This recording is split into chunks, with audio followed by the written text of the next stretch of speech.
Voilà, bonjour à tous et bienvenue dans, dans ces nouveaux numéros de l'émission Djobak Resto. Je suis Jonathan Bakele, autrement dit Djobak. C'est avec moi que vous avez le plaisir de suivre cette émission. Vous êtes chez vous dans Djobak officiel télévision. Alors aujourd'hui, Djobak reçoit un artiste comédien qui est bourré des talents. C'est un peintre, excusez, c'est un décorateur, c'est un dessinateur, c'est un comédien. Alors aujourd'hui, de côté donc bourré de talent. Alors sur ces plateaux, dans cette émission, je ne suis pas seul, je salue comme ça mon réalisateur, Trésor des Bandal. À la prise de vue aujourd'hui, je suis avec Arafat qui est là, mais aussi un clin d'œil Chanel à celui qu'on appelle Redé Voama. Moutonon Yeyo, qui bon bourré de talent, ou artiste nayo, au sein qui je suis avec lui sur ces plateaux dans cette émission. Alors, mais avant tout, découvrons cet artiste au travers cet élément et nous allons se retrouver tout justement après.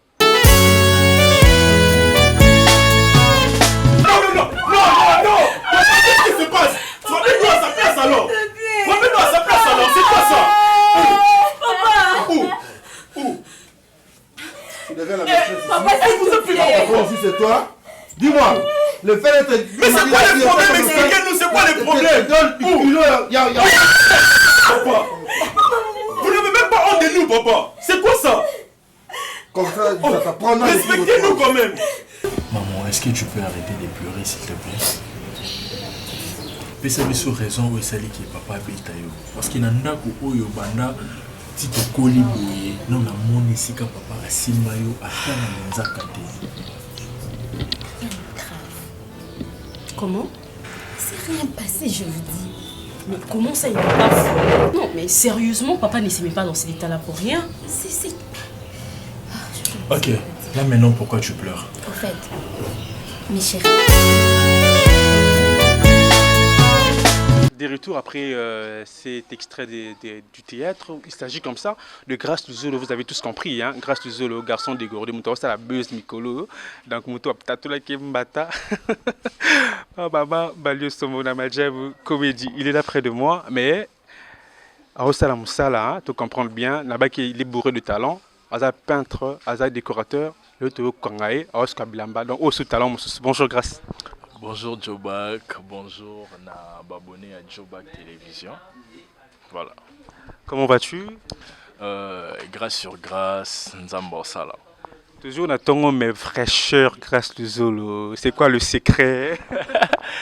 Bon, secret à moko paix du cœur, bola manzambe, donc c'est ça le secret quoi.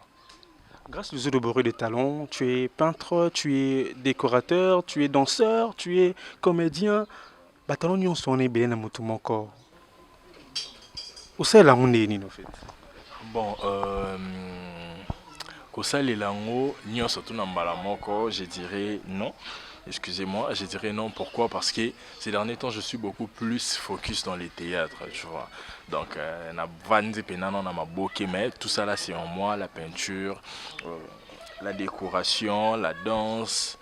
Les chants aussi, mais Mikolo Ndepenzana s'est basé dans le théâtre. Donc, voilà. Alors, grâce au Zolo, nous allons se baser aussi dans le théâtre, dans cette émission. Alors, grâce au Zolo, nous aimerions savoir, les abonnés de Djobak Officiel Télévision aimeraient savoir, grâce au Zolo, Bani carrière na yo api. C'est vrai que tout le monde a grâce au Zolo, mais il y a quand même un début. En tout cas, on a pensé carrière nanga ya théâtre populaire na bandi yango na Feu de l'amour et pas président Douche Kapanga, mon papa d'amour, c'est mon papa que j'aime beaucoup. Donc na bandi yango venait pas naé. Donc on a pena voilà. On a pena papa pena donc des alara moni papa boti mwanati. Siko à côté moi na classe, au foot les minerval, azuli ba professeur a bien et tout, si au moins on a besoin de distinguer malembe, donc on a pena papa, après ça biso ba formateur a bien, le quoi baladi, Roméo Matumunu, ba Chief Matuza, donc on va coach biso grâce à papa na biso de Tchekapanga, donc voilà. La bandi pena na Feu de l'amour, jusque là on a toujours na Feu de l'amour. Ça fait combien de temps que tu es na Feu de l'amour? Année na salle na Feu de l'amour, ça fait année il y a théâtre nanga, année il y a carrière nanga. Donc, na bandi na Feu de l'amour en 2015. Na Kotaka Feu de l'amour entre les 23 ou les 24 juillet. Le 23 ou le 24 juillet, donc quelque chose comme ça. 2015. 2015, donc si Koyo, JP Kalaming était dans 6 ans de carrière. 6 ans de carrière grâce au Zolo. Début na Yuzalaki facile, c'était difficile ou c'était comment en fait? Parce que tu as vu bateau ce cas banimba moko pour matimba moko. Hein? N'était pas te belé donc je t'ai les noms. Pour abanimba moko. Je pense que début à bâtonnier surtout ça sera facile, début ça sera toujours difficile. Prenons l'exemple d'un enfant abandonné Kongoluma, l'enfant marchait à quatre pattes et après un moment télémé kamba moto ba surtout qui a télémité tam so taso ba tumso ba no mona te ba ba kamba woni atamboli nde nini me ba yebi baby kasaki on meka muke pou akwei donc début nion surtout ça là toujours difficile. Donc début na nga fait de l'amour ça qui facilité na kota fait de l'amour na kota ba te belé. Donc pour yo penza tam so ba tsa oka ça qui est un peu difficile mais te forcer et nzambo ça la malembe développer moi 2 3 4 personnes ba ebi grâce le temps ba hôtel déjà oui na ebi grâce le la joie bien moi référence moi comment malembe donc on va dire gloire à Dieu. Donc voilà. Voilà. Alors les débuts de Grâce du Zolo n'a pas été facile comme il vient de le dire tout à l'heure. Alors les débuts facile et surtout qui est l'autre fois que tu vas fondé du Tchekapanga nando ebisi ngana ndalo bakaki fonda linganga te donc du Tchekapanga nando ba linganga te genre apesa bato ba rôle mais nga apesa ngai te et tout donc ça me choquait un moment quand je voulais quitter les groupes genre après alinganga te mam non loba o verdingo loba na pesi ba mambo te sika za verdingo loba jogo ayebi donc wana pena ve na ngai neveu na ngai master na ngai grand frère donc nyonso tout quoi donc na na uti rap pour moi na zongi tamso moi na lela ya verdi ngana longo na nga kuna moi ya verdi za ko encourager nga te tsamutu tsamutu donc na lelo oyo pe makambo esimba malembe donc voilà. Grâce au Zolo, nous allons retourner un tout petit peu en arrière. Avant, tant au Koti, monde il y a comment il y a théâtre, un monde où on a comédie, on a fait de l'amour. Est-ce que vous avez bourré des talents, vous avez maïl, vous avez bloqué belé dans les autres naïos, vous avez exploité un lélo et qui peut taper Makambo. Alors, qui t'a motivé, ni motivé kayo, ni poussé kayo, qui est directement dans le monde du théâtre, dans le monde de la comédie. Voilà, en fait déjà les théâtres, hein, c'est ce que j'avais en moi depuis l'école primaire. Je pense que faut n'habiter tourne école natanga primaire. Peut-être bah moi bah séquence moi mais qui est au salon depuis l'école primaire. Non bimisango tam so bah je me souviens nzamba sunga na salon local documentaire nanga. Na bandi déjà mambo ba théâtre wana depuis l'école primaire. Na complexe scolaire Maranatha donc depuis l'école primaire na bandé ba biloko wana et bandé ko sala ke l'école n'aime déjà dans un star. To na presta na ba festival festival scolaire. Na presta na ba grande salle neti lelo ba salle on se kufa nango mais à l'époque c'est ba grande salle quoi ba salle Mongita, ba salle du Zoo, salle ya Notre-Dame du Congo. Salle ya Sainte-Anne na ville kuna. Na presta na salle mo bepe suna yolo, na presta na mo ba salle belé na ba festival scolaire. Na festival scolaire ti na festival scolaire wana ezaki nabimaka meilleur acteur ba remettant a prix et pas Mama Chako je me rappelle Mama Chako star score remettre un après ça on a bis donc ça a bien fort à remettant ba fourniture scolaire et tout donc voilà c'est déjà un truc que j'avais vu que nga péton na kola tellement têtu que Mama Chako ça qui a opinir nga nelo msute opinir nga kaka na babiloko yo on école ba ebike na zara makasi na ngo parce qu'à l'époque na banda obi na ballet na école na théâtre parce que maman elo msusa okasi ngezate so na par rapport ba kitetu na nga et tout moi senga OK ne répétition ballet te OK répétition théâtre te au vena ndako tara directeur na biso se permettre yo luka maman ba convoquer ba tout na pourquoi limiter na travail moi bon senga ba pardon et comme écouti na niveau même que na futara sous le roi bana nyonso toute une école pour nini na ça qui élève moi utile na école donc voilà tu étais privilégié voilà donc bah tu sais peut-être que futa Minerval à l'époque ezaka ya ba dollar te ya mingi ezala na ba franc congolais donc c'est que futa peut-être tam sous bo futa comme exemple 10 000 francs yo futa 5 000. Tu vois, au foot à 5 000, pourquoi? Parce que 5 000 on est qui n'a compte que au salaire au moins bonne école. Donc voilà. Voilà, grâce à Zolo, tu comprends que... C'est le mot boye, na bandango kala, l'escota on a coli boye. Bah maman boye quand ni comme on a vu Nathalie. Oh mais na na elo quoi pourquoi pas? Na s'est lancé dans ngora maman quoi. Et voilà, na s'est lancé qui na théâtre. Je sais pas si je peux récupérer elo mot boye na Bossani. Na s'est lancé qui na théâtre. Na banda à l'époque na banda qui visait ba théâtre populaire genre Maboke et tout tota la ba nigérien au muno bulanga kana komara le roi bahomba moko ezaki na groupement boy banda ki oleka na Mirador wana ezaki nde to benga ba théâtre classique ba théâtre français batala Mirador à l'époque chaîne ya défunt Michel a dit lui hein voilà défunt Michel a dit lui a paix à son âme banda ki oleka kuna ba film français et tout. Et na ko kende kuna ko teza système ba répétition te na sala ka soki un mois pas mal les jours na kendaka et ko intégrer les jours pe na tournaka les jours pe banzo leka kuna ce que bando leka chaque jour et après na yo kende matadi et pas parrain na ngai akufa déjà de fin Guilain Toujibikile donc et après tant na yo zonga Kinshasa Eliane Mabouaka na Milka Pumpa que je salue bangonde bato bazuilanga siko numéro ya Feu de l'amour tant na yebu na ndobe talisolo na bi na ngana no sana nga théâtre na okota groupe nini ndi ba singa keni na groupe ya Duche to mona ba Ursile bazakuna ba Sila ba nani ba jouer bien kende na okuna donc bango bato na ba bangonde pena ba batindanga na Feu de l'amour et si le lope na banda théâtre na bekaka na Feu de l'amour donc na zapenza na Feu de l'amour Ah ok, secrétaire n'a fait Feu de l'amour. Voilà.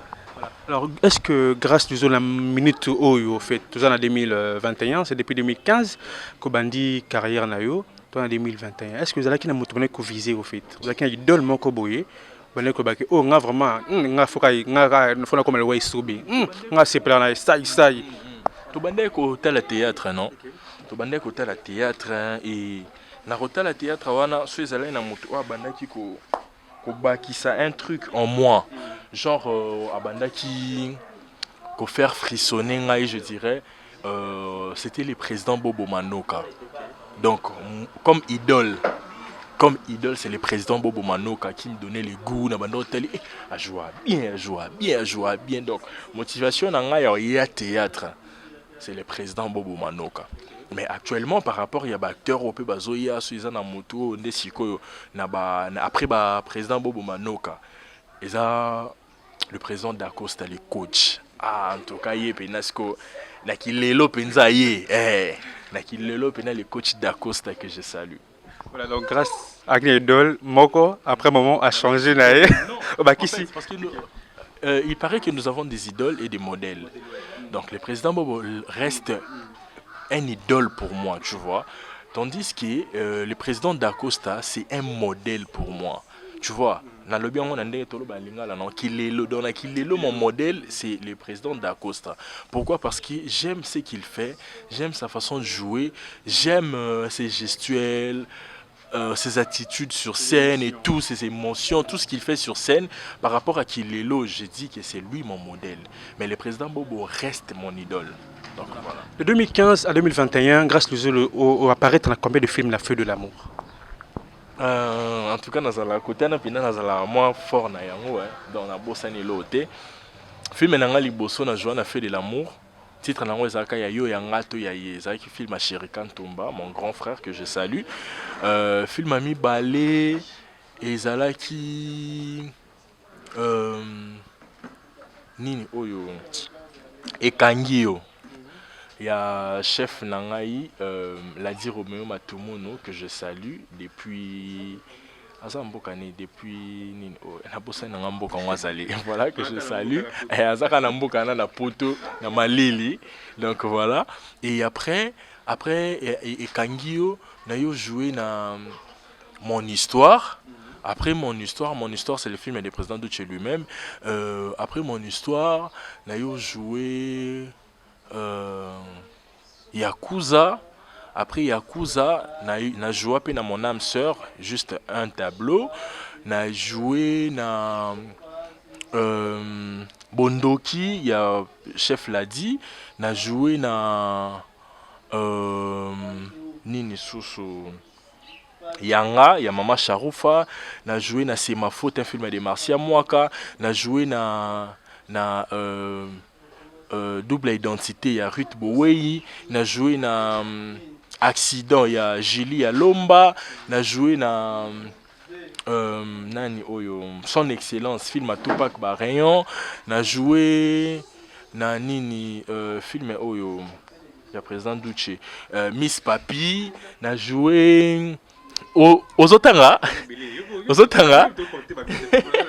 Non, comptez Katika, non, comptez dans la soutenant un titre. Donc voilà, la joué. Combien, si on peut estimer? En tout cas, je pense qu'il est belé plusieurs. Donc au-delà de 10 films. Voilà, au-delà de 10 films, tu as comme peut-être 20. Alors, Grâce, comment tu te sens dans la scène? Si on t'a dit que tu as caméra, tu as tes missions, mais quand tu tournes, tant aux anakati vraiment il y a bien à scène on a le baou on débat ça enregistré kuna so na c'est mabe nani oyo Arafat soko basa nga buzo ba tiki on leki ka bongo ba finga ngati. Donc déjà sur scène je me sens déjà première scène nanga déjà et ça là nga moi ba namituna parce que ça film on a joué qui était ça film mususu donc faut na pesa pesa makambo mususu na film na donc première scène et ça là moi ba ndenge mo boy après deuxième scène à côté na ben et puis troisième donc je dirais première scène na nion surtout na zala non un peu mou parce que na mi lobelara faut na pesa les meilleurs tu vois on s'est posé trop de questions et puis après deuxième scène na commis confiant et troisième scène et puis c'est parti comme ça. Voilà. Grâce Zulu bourreau de talons. C'est vrai que tu joues dans Moussala, mais quand même nous allons poursuivre cette émission. Tu as dit que aussi c'est un psychote. Chez moi, je depuis te balèze émission. Car il y a voilà, je ne vais pas concentrer car il y a un autre c'est ce qui veut dire que aussi c'est un psychote. C'est mon quota. D'autres en habilement. Alors grâce à Zolo, tu as nous le qui l'élo. Voilà. Est-ce que grâce à Zolo, comment ça la comparaison en fait entre théâtre à Kala et théâtre à l'élo? Yo préféré nini? Bon, Mamikolo balobaka théâtre Kala ezaki kitoko makasi. Biso siko na ndenge pe toye na théâtre ngo ya kilelo biso baobenga biso bataba YouTube. Donc biso bataba YouTube na ebité dans ça la comparaison ndenge parce que théâtre Kala na zaki te. Na ekamba mona selon na oyo yo mona. Selon ba obaya baleka. Na oyo to vivre na minute oyo. Vu que toi tu es sur scène, non? Ça c'est qu'on est comédien. Alors si tu habites aux zones peut-être tu es sur deux théâtres liboso. Tu es YouTube, tu es na CD en ce moment. Yo pour nani? Tu es YouTube, tu es CD. Je dirais bon, CD quand je parle de CD na zone na kala. La choix dans ça là, il y a ba vente en ligne. Ba vente en ligne ils ont propulsé bateau. Je dirais rapidement. Et puis aux hommes on a la propulser, tu vois. Au monde on a ni au travers bas commentaires, tu vois. Tandis que je m'excuse, il y a qu'à bas commentaires en autant sur monaté, mais au yo quand on a bas écho, tu vois. Tam sur ma solo bas betulo et na poto bas lingo, tu vois. Baba betulo du solo qui na poto bas lingo. Et puis sur PC numéro au monde à téléphone comme sonner bas belé. Mais tandis qu'il y a qui l'élo, tant bas bas lingo, film écouté peut-être na chaîne telle et que ce bas lingo, mon a peut-être 100 commentaires, 50 commentaires ya yo. Au Kaboul commentaire kati. Tu vois, yo mo directement mon ça va quoi tu vois un peu. Donc yo mo monango. Donc c'est très clair. Tandis qu'à l'époque tamsou ba lingo so PCP numéroté. Ba tout peut-être Jonathan ba kele ebi ke ba linganga. Jonathan comme harcelinga ba ndenge mo boy genre bon. Prenons l'exemple une femme en fait. Naibi que moi si on a bazo lingaye et tout na komi ko harceler genre que faut bimananga ba blo mo ya bongo. Hier a éviter que ba lingé. Tu vois vu qu'elle est ignorante amiti ka bongo. Tu vois, et au moins un peu producteur a vu abimi naie sans pour autant yeba qui a déjà ma kambu na poto. Tu vois, sans pour autant qu'il yeba. Producteur a profité naie tandis que batu bazande na besoin naie. Tu vois, tandis qu'il y a qui lelo. Obi dai que batu ba linganga. Moto yo kosa waza tu so c'est là on sait qu'il y a ba sentiment na moko. Tu vois, motoyo ko ça va zater. Tandis qu'à l'époque ils étaient sous ba utiliser ba te belé pour ba le kababi misabango et tout. Tandis qu'il y a qui lelo so zukara espace que moya yo moko pe no monango. Okomi na confiance na yo moko que fona za la fona za boy. Parce qu'il y a qui lelo ça que ebi déjà que attention ya tienga te vu que mikolo bat ba linganga. Bon senganga et puis bozo obligé pour se botier longina yé otalisa mbala moko do bo benga ye botaye. Donc c'est un peu ça. Et grâce, et ça, on est les loyaux. Tout le monde Daliana Bingio, Belver Bingio, SB, si la bissa la Bingio. Non, non, dans ce cas, c'est toi Bingio, à Bingio, on va Binga Union Sora là, on va s'appeler combo les loyaux. Ça t'a fait comment en fait? Quels sont tes sentiments? Il y a un c'est quoi et ça la raquette et là que ça qui est moto a commis qu'on s'épanouir, tu vois. Moto a commis qu'on s'épanouir parce que ngai na temps normal naza acteur naza produit il y a feu de l'amour. Il y a président Duche Kapanga. Président Duche Kapanga pena na bandi pena marambukuna. Et après un moment biso tout ça qui moi down.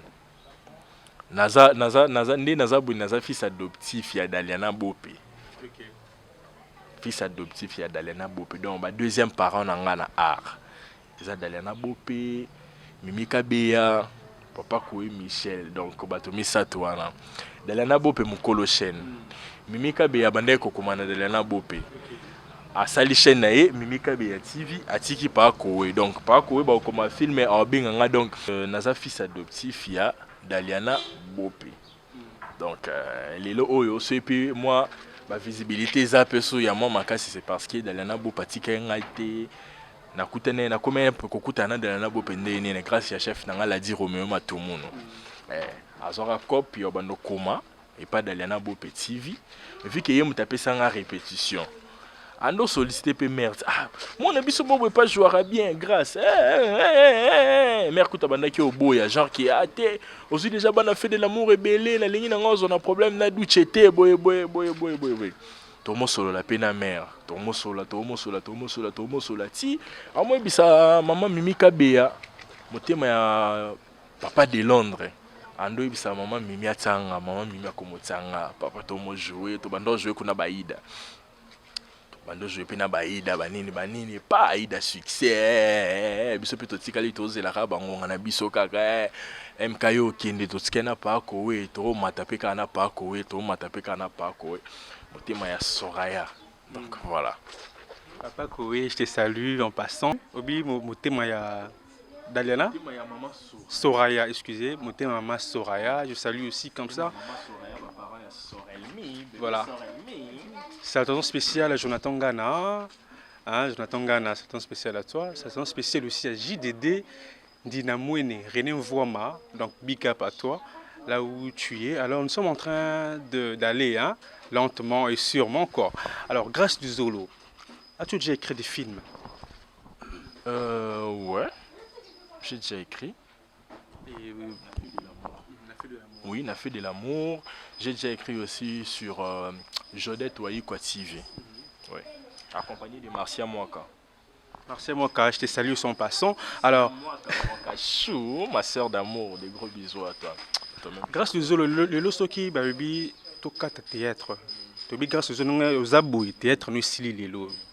Tu vois, t'es penché dans ça. Ce baby a ta théâtre, comme ça, on a sili les lots. On a une peinture. Pour na linga pe peinture. Na na peinture no ki na dessin no kile la te. Nous avons causa na maina makila la force de ça là donc atabakangi na bango mo surtout no ki ne peut tam sortir na cuisine pour na lambara. Mon Dieu, ces gars m'impressionnent.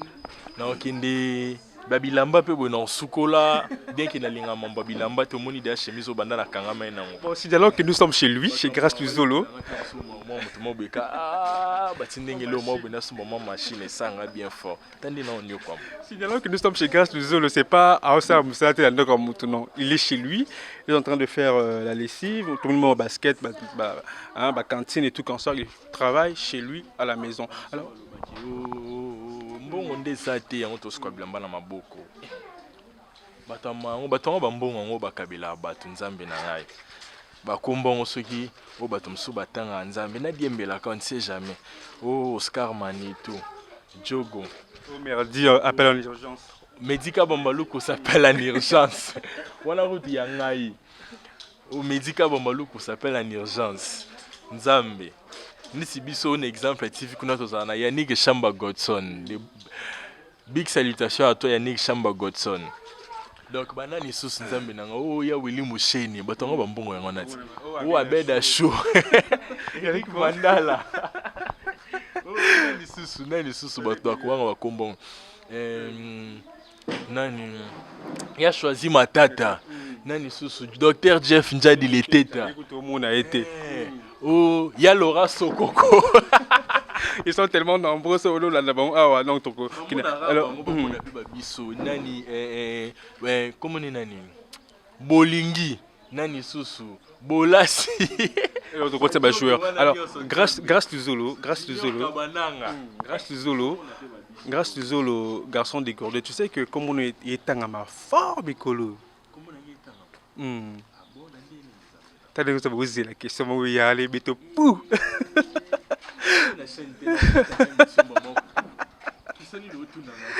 Grâce du Zolo, ta relation avec Luna. Luna. D'accord, c'est ce Loni na moi non tu n'as rien comme ma relation avec Luna. Ma relation avec Luna c'est quand yo yebe Luna. Quand na yebiki obima bilombali. Quand na yebiki obima bilombali. Marato kenda ba tournage. Comment on le blabosa ensemble, relation amoureuse. Relation amoureuse. Bon, relation amoureuse. Bobo mais la mona ba to libala nzambe na ngai. Tous en relation amoureuse ndeni. Mino bona ba preuve bokanga biso mbale. Luna ba bimisa biso ba preuve boto. En tout cas vana lo balikambo fa avocat na ngazala. C'est qui ton avocat? Question oyo tout nanga oyo. Je dois appeler mon avocat. OK, c'est qui ton avocat? Oye ba kaka. Mukto planifier avocat nanga vandi a tuninga question comme ça avocat nanga zo répondre. OK, mieux mon répondre en Isaac. Nga mon répondre te fois avocat nanga. C'est très suspect ta réponse en tout cas. Nous sommes en train d'évoluer, cher internaute. Grâce à Zolo, année 2020, ceux qui ont tellement belé, confinement, Covid-19, comment tu t'en sortis au fait? Est-ce que le tournage des Alaka? Oui, est-ce que là j'étais encore chez Barési Baza, monsieur le journaliste, exemple TV qui est encore. Tous les qui ont bien, Barési Baza, Giovanni Baza, Osé Baza, en tout cas confinement tous les qui ont qui est encore. Donc bien qu'il y ait des difficultés Zalaki, mais ça m'a banda qui au sala, tout banda vanda bien, na Maël, nani oyo, bébé Maël, au bras, donc tous allez na bana, donc m'a embouté ça qui toko, c'était difficile mais Dieu était là. Voilà. Barési Baza, exemple télévision, je te salue mon frère, on a Pangi Yamouno. Voilà, Pangi Yamouno, c'est un frère. Voilà, je salue. Voilà, alors, grâce à Zolo, tes projets pour cette année, c'est vrai qu'on a déjà débuté l'année, tout comme déjà dans le 6e mois. Au milieu, tu Kabouli vraiment année Kati. Tu Tikali 6 mois, si je ne me trompe pas, tu as quelques mois pour dire au revoir à cette année 2021. Quels sont tes projets pour ces 6 mois qui restent? Ma projet babeta en hôtel ils la mingi secret. Donc ma projet ça m'a bien et surtout qu'ils nzamba font la porte. Je m'excuse de réaliser ma camo toujours kana. Donc voilà. Nzamba songara. Ma projet ça qu'ils nzamba songa. Y a-t-il une personne, un acteur comédien ou une grâce à journée et arriver à jouer naï? Je n'ai jamais été sur scène avec Maman Silabi Salou. Je n'ai jamais été sur scène avec... En tout cas, naoka bien moko yo joué na papé lomé na nyana tanga comme est-ce qu'on a kanisi qui na joué na déjà. Je n'ai jamais été sur scène avec Papa Rock Bokabela Bodo. Je n'ai jamais été sur scène avec qui encore?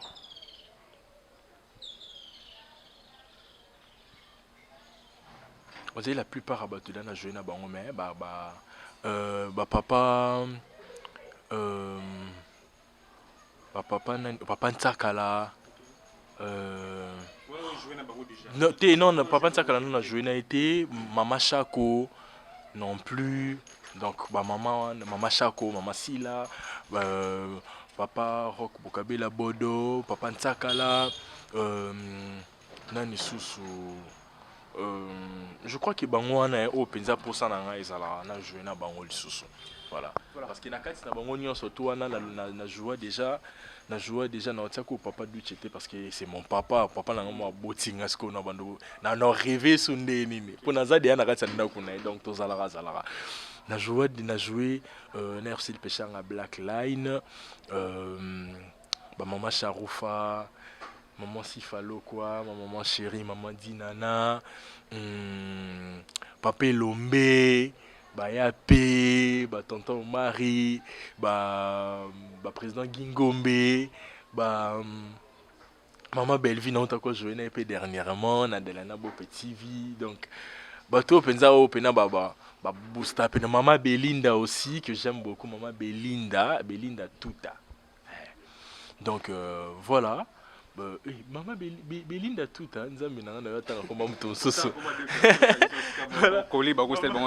alors grâce à Zolo on a vu que on a un problème je vois déjà est-ce que c'était bon na Katia alors grâce à Zolo on a un job comédie yo vraiment quoi tout bien on a Likondi protège Likondi protège sécurité Koyate vidéo na yo tambroli jeté une fois na vanda na mbetu boye na chaté ka boneta na statue ami moitié grâce aux ou pas beti mbata bondé grâce aux na moni ba to tsata trop ba lobela yo succès ngo gérant on ndenge déjà na mo mukie na bakile neti ngabo non na le succès té ya mo mukie wana quand les gens t'appellent quand ba to télévision na yo moni on ndeni ba kambozo ye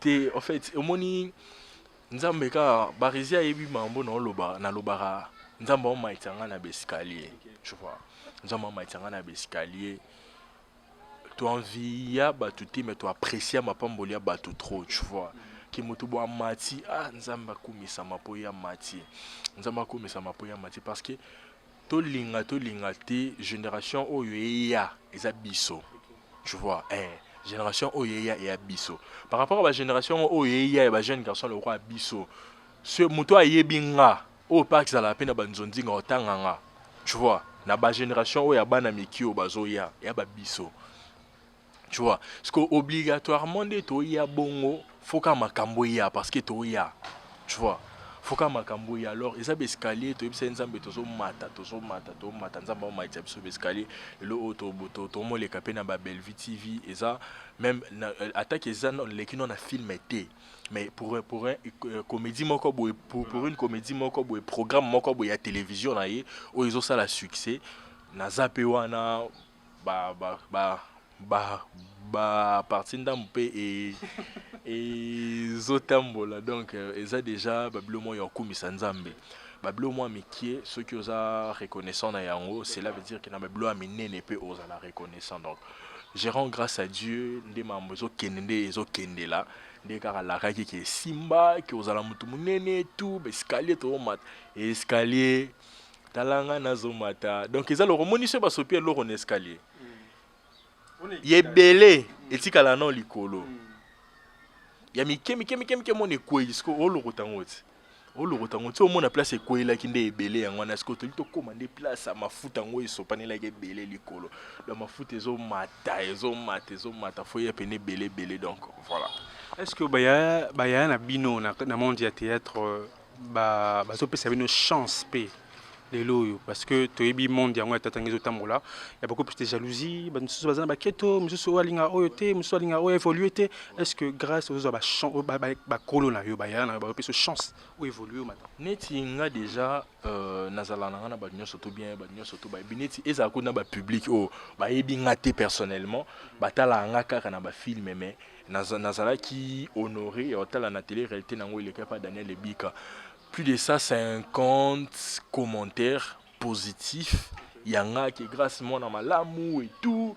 nabi ah bayebi ngati me bobi naza mwana malamu bon ah nzamba zo lokumu donc même atako bat bayebi ngati bayebi dia ki nazala mwana malamu donc na ba mikolo na biso nion surtout na joana bango bayebi que je suis un garçon poli o baloba pena yo kamela donc apena na yo kamela donc ba maman Ange Maïcha bayebi ba maman Pati Melanga ba maman Sifa ba maman Charoufa ba maman Nicole Bakata bayebi qui est grâce à mon amour très calme, très poli. Je respecte tout le monde. Ba grand frère nanga ba Piron Dombasi, ba tonton Marie, ba papa Alain, ba papa Serge, bayebi qui est grâce à un garçon très poli. Ba vie nanga nion surtout ya maboki bayebi qui nazara mon amour vraiment très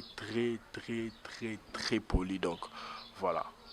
Bah pe sa chance na bano bazara poli.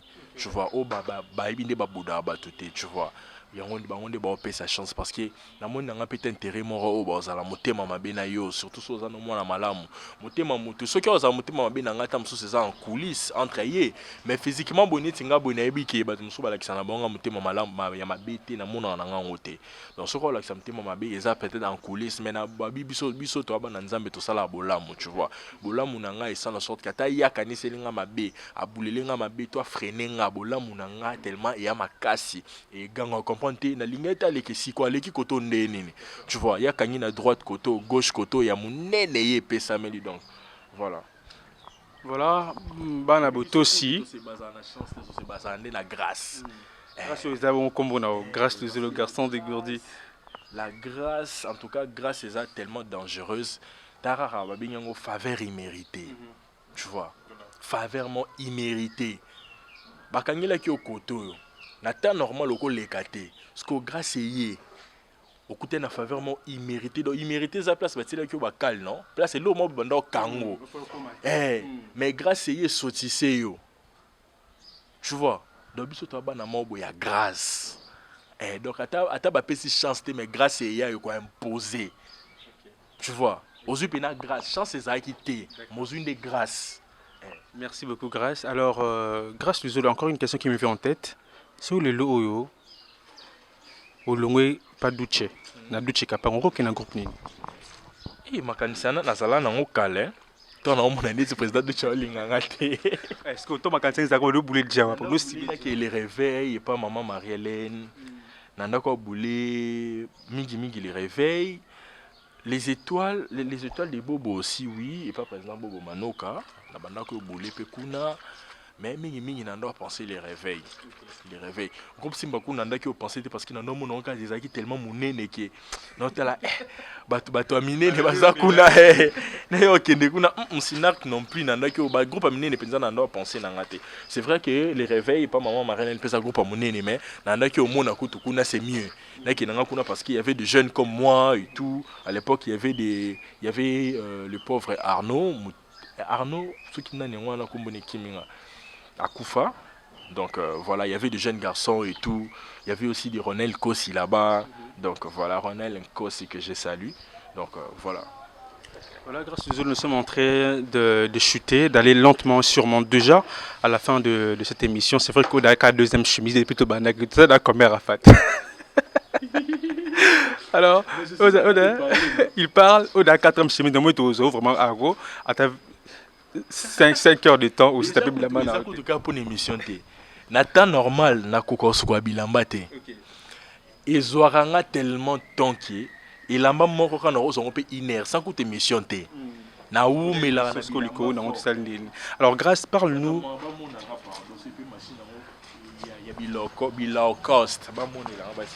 Grâce nous avons déjà connu, tu es né quand? Toi déjà dans le mois de juin. Mois de juin, je suis né le 14 juin.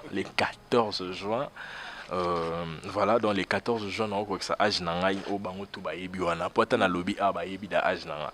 Dans les 14 juin, on voit que ça âge au bango tout bayebi. Donc ba boulenga pena. Tarasko, y a né passé nazaki na orphelin. Est-ce que y a né au naza orphelin? Boka nisila orphelin. Boka nisila mwana orphelin zo ko ça âge au maman bango azali sauter na mokili. Pardon, tant qu'orphelin, na bonde libino. Étant qu'orphelin, papa est en vie, maman qui n'est pas encore là. Oui, maman Daouta qui est Kabiso qui n'est plus. les 9 juillet, ça une année. Donc, mais papa Bissouazana, nous autres, Makassi, papa Paul, que je salue depuis les Luanda. Ma soeur chérie est fragile. Maman Mapassa. Mon grand frère Cédric, ma petite soeur Maravilia Matondo, Merdi. Je pense aussi à Ladeli, la chanteuse. Hein, Ladeli Matondo, Dieu merci Matondo. Pourquoi ne pas penser aussi à ma nièce Rosemi. Je pense aussi à Christopher. Je pense à Elikia. Wanabana, il y a un abisso liboso, et fragile. Donc voilà. Voilà, alors grâce à Luzolo, c'est vrai que tu as perdu ta mère au lobby Kalaté comme ça une année déjà, depuis disparition là. Alors impact nini vraiment. Grâce nakende Luanda na ina nango écoutelanga kuna na monata place bakunda qui est salanga bien fort et salanga bien fort. Na boulé penza une année na écoutelanga kuna. Voilà, ma question était de savoir impact nini lié à maman Zaki Likona au fait. Ça n'a pas dérangé C'est vrai, banda maman a kenda ngola et zui tante banda comme on en a été mais échanger que l'autre na vie nanga parce que elle était toujours ma mère, tu vois. En 2016 à Tozaki nena ki chasa a ki okunda papa bango. Ba ki na ba maman Vicky, ba maman Ponte, ba ya mami no François. Ba ki okunda papa Mavaka la Gracie en 2016, to vanda to solo la to seka. Nga kuna zo attend yo vanda pe suna maman te parce que nga zaki na bonda. Maman zalaki et pas na bango et tout bazena ya ma gloire. Donc absence naïe est remarquable parce que ton tout naïo papa en vie oui bongo maman azate donc c'est remarquable donc ata yo moro obio sanitso bossa nango moto tous nos questions oyo loba ke maman azate tu vois que c'est remarquable tu vois parce que tant ndaki okoma tant banda okoma nom du père nom de la mère tout non maman en vie au lobaga kaze akufa donc absence naïe en tout cas et ça lit quelque chose na vie na biso bana naïe on souhaitait qu'à l'envie parce qu'anyo kwa mi pona biso yo moyebi ba maman de basala ba sacrifice belé skolelo oyo nzamba osala ta moi grâce bana ngo ba mona tout ata moi 50 francs et tout mais yes quoi azali sauté donc c'est décevant choquant mais on n'a pas le choix c'est la volonté de Dieu donc tout l'andara des mamans ils ont là. Voilà, merci grâce Luzolo. Dans 5 ans, vous avez mon awapi. Dans 5 ans, vu que bisoto abana mon boitokoli na mambanzambe et ça l'a soué nanga parce que depuis mon enfance baebisa maman na bisoke dans la serviteur des dieux. Alors pourquoi pas dans 5 ans na kotaka papa dans 5 ans on se nzamba bongolinga pinza. Na remis concentré focus na mambunaï donc et ça l'a bien fort tela na lola ba sepela na makasi. Donc dans 5 ans soué nanga peneza la suna comme musala nzambe ça nga bien. Voilà beaucoup. Merci beaucoup. Grâce Luzolo, nous sommes déjà à la fin. Nous sommes déjà à la fin de cette émission. Alors quelques salutations. Au pays numéro 1 là na bateau nyonso ba bonnion sur Jobak officiel télévision au Bazuli Baku et le Kolanda pour la première fois mais aussi quelques salutations na ba onion so ba balingaka yo na ba onion so ba zui pe libako Orlando lelo ba que grâce Luzolo moi Azali garçon des corps. Voilà, c'est bien moi, votre artiste, grâce Luzolo, les garçons dégourdis, jeune sans microbe et jamais infecté, garçon bio et bourré des talents. Voilà, merci beaucoup à toi Jobak de m'avoir reçu. En tout cas, le lieu qui Jobak reçoit l'artiste grâce Luzolo pendant son travail, les ménages, la lessive, les nini sousou. Donc voilà, et ça l'ing'a bien. En tout cas, ils ont une pena qui Jobak ba nouveauté zali. Non, tout le monde a bisoté qui est moto. Oh, bah, ça les messieurs quoi bilamba. Est-ce que ça l'a déjà? On dit bisoté na Jobak TV, bah innovation zali donc tout qui est des bosso toujours. Na quantième personne? 3e. Waouh, chiffre à résurrection. Zambe chaîne c'est quoi? Na combo na yesu chaîne c'est quoi? Babone ba mataï fuluka. Chiffre tout ça chiffre à résurrection. Chaîne oyo ezo à résurrection on a combo na yesu. Vous pouvez faire un appel à Oui, à toutes les personnes qui aiment Grâce Luzolo, je vous demande de vous abonner massivement sur Jobak Télévision. C'est la chaîne de mon frère. En tout cas, je vous en conjure, je vous en supplie, je vous demande de vous abonner massivement. C'est gratuit en fait. S'abonner, c'est pas un truc payant. Genre, faut pas qu'on ait chaîne, faut pas non, c'est gratuit. On s'abonner na okaka. Attention, on va la noter, mais s'abonner pour vous, mais c'est la moninga. Et ça là bien. Et ça là bien. Donc voilà, big dédicace à ma famille, toute ma famille qui se trouve en Angola. En tout cas, je vous salue, je vous aime beaucoup. Particulièrement à mon papa chéri, Paul Matondo, Ifraji, Cédric, Maravilia, Ladeli, Dieu merci, Maman Vicky, Motima ya papa Willy, mes parents ya Wilvi, Don, Nani Soussou, ya Charlène, ya Gaël, Nani Soussou, Rosemi, wana bana ngai, Rosemi, Christopher, Vaudi, Belmi, Nani Soussou, Belmi, Vaudi, Wanabanaya Mami, je pense à Corchilène, Wanabanaya Charlène, voilà, au Catalibanga Nangandeni Jonathan. Na Kinshasa, je pense à mon papa Duche Kapanga, bah c'est jour à Malam na Kinshasa, mon papa Duche Kapanga, à Marcia Mwaka, Julie, Alomba, Ruth Bowei, Sherika Cherubin Tumba, Goss Mayele, Glody Galliano depuis la Belgique, Goss Mayele depuis Paris, Ladi Romeo Matumuno depuis Mbokango Kaka Ongana Etoyebi. Je pense aussi à Medika Bambalou Koussa appelle en urgence, Kevin Inyongo. Aris Ngyombo, les bestes de Grâce Luzolo, je vous salue. Wana ba fanatique nangai, donc ba warrior. Sans oublier les bestes de Grâce Luzolo, je vois Queenie Poupette, Reddy, Jemima, et basé belé na groupe en Nzambe nangai. Les bestes de Grâce Luzolo dans l'ensemble, les bestes de Grâce Luzolo. Je vous salue, je vous aime énormément, j'apprécie tout ce que vous êtes en train de faire pour moi. En tout cas, on peut commenter, partager, ça l'a bien fort. Donc, ce bolingi bozwangai, allez sur mon Instagram, c'est grâce.luzolo. Mon Facebook c'est Grâce Luzolo garçon dégourdi. Mon numéro WhatsApp, vous contactez qu'à Jobak au sa numéro dans WhatsApp. Au niveau il est vacciné. Là, numéro au ça facilement. Mais les grâce. Comment tu ne battes pas l'angaï? Passez par moi, je vais. Numéro bongo, tu comment éviter pour aller. Tu sais, tu me sors bando comme là, n'importe quoi, tu vois. Déjà, ceux qui prennent dans les réseaux sociaux, n'ont un numéro n'ont affiché. Voilà, donc ça ne faut pas la peine qu'on attend. Vaut mieux copier sa numéro directement pour une manager, tu vois. Donc, vaut mieux les cagas dans les réseaux sociaux, au visiter et ça la paie bien. Au moins, une photo, au commélie Jobak, pour un numéro na numéro na weza tomba comme la Jobak ce mtana posa na comme les Jobak non on a besoin numéro ya mototel bonzongo te faut que nga mona pesa pour les kaka et pas nga moko c'est plus mieux puis on l'équipe pas nga partir à réseaux sociaux nga Instagram Facebook au comme nga ozwanga donc c'est encore simple aussi. Merci beaucoup Grâce Luzolo, c'était un plaisir de partager ces moments avec toi. Donc tu étais les bienvenus. Moko. Voilà, ma gloire Matondo, ma grande sœur chérie, Marlis Matondo, exaucé à Kambu, Shekina Vumbi qui toko pétaille depuis UK, moi à Londres, Shekina Vumbi qui toko pétaille balobi. Dollar c'est quoi et pas Shekina Vumbi? Pourquoi ne pas penser aussi à exaucer la femme fatale, hein? Balobi la coordonnatrice du groupe Les Bestes de Grâce Luzolo, exaucer la femme fatale. On a ce qu'on base. On comprend, la bossa n'est pas ôtée. On ce qu'on attend, on a sur on est vimbi sara. L'icône en auto bakisi l'icône en auto bakisi exaucer la noire. Est-ce que tu as né Kinshasa? Exaucer la noire, hein? Exaucer la noire. Bon séjour à Kinshasa. Ce que yo nabi exaucer Sephora la noire pardon. Bossa ni au moins on bossa sera libanga nanga.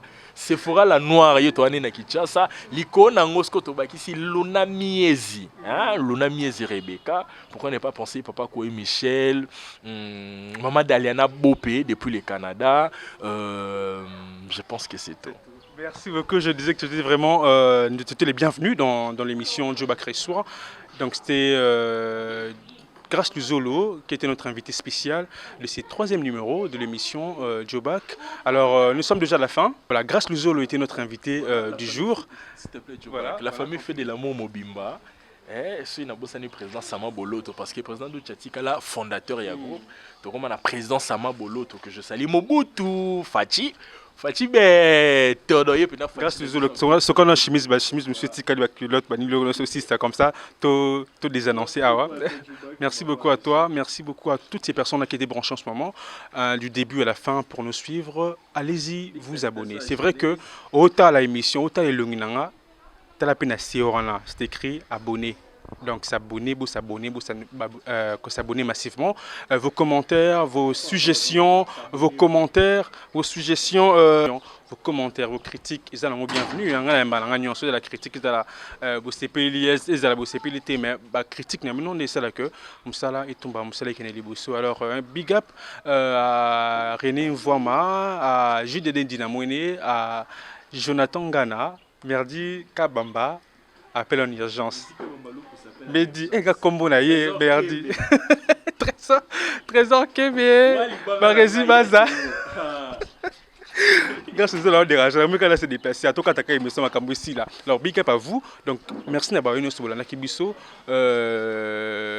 Suggestion à Benoît dans le Bakil Bousso. Donc, tu as bon signe grâce à Zolo. Alors, big up à vous. Tu as la partie. On a beaucoup de temps. Parce que tu vas. Bon signe. Non, pas signe. Tu as bon signe au fait. Ah, arrête. Il reste concentré. Ouais, je connais.